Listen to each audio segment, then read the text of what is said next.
I see the chairman of the Federal Reserve has had a little hair restoration. Looking good, Ben. Thanks, Michelle. I guess you were ready to run for president and get slapped around like Sarah. As long as I get to kick him back in the nods. Ouch. Well, we're here to answer 3 outrageous questions concerning the national debt. These questions are only outrageous if you believe everything is just fine. The 3 are: default. What happens if we don't pay the interest on the debt? Bankruptcy. What happens if we declare all debt forgiven? And quantitative easing. What happens if the Federal Reserve buys most of the debt? First, it would be helpful to see who is loaning us money and how much of the debt they own. U.S. investors. They own the largest share. Social Security. This is where it's all kept. Nice to know all that money is safe. And spent. Federal Reserve. We turn paper into money. China. What are friends for if they cannot loan you money? And all our other friends.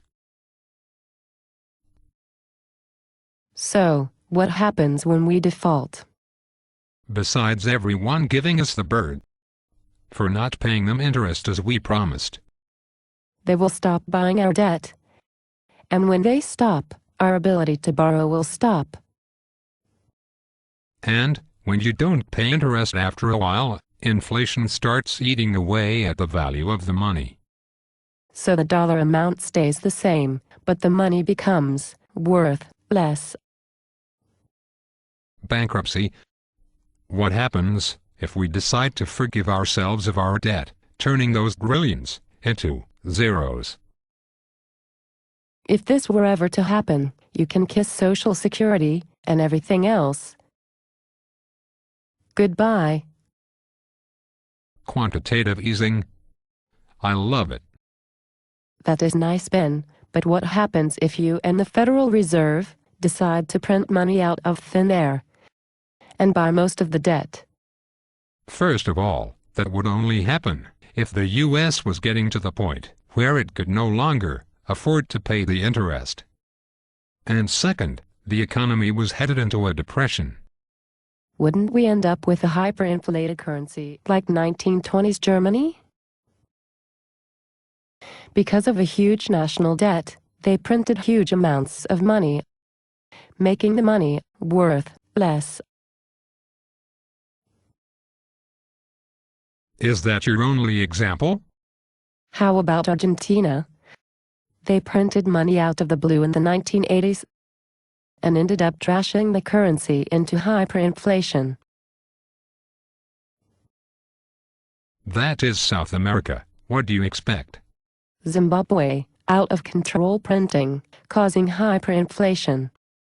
Careless printing. Crazy denominations. Before you knew it, everyone had $1 trillion. But Michelle, the dollar is too important to go into hyperinflation. We are the #1 economy in the world. Well, then let's look at who used to be number 2. Japan. Now the most indebted nation in the world. Yes, but they had a stock market crash. And the government had to spend trillions to keep everything afloat. 20 years of printing and borrowing did them a lot of good. Okay, I get the points, but do we have any other options? Not until the American people wake up. When will that be? If not soon, maybe when you print one of these.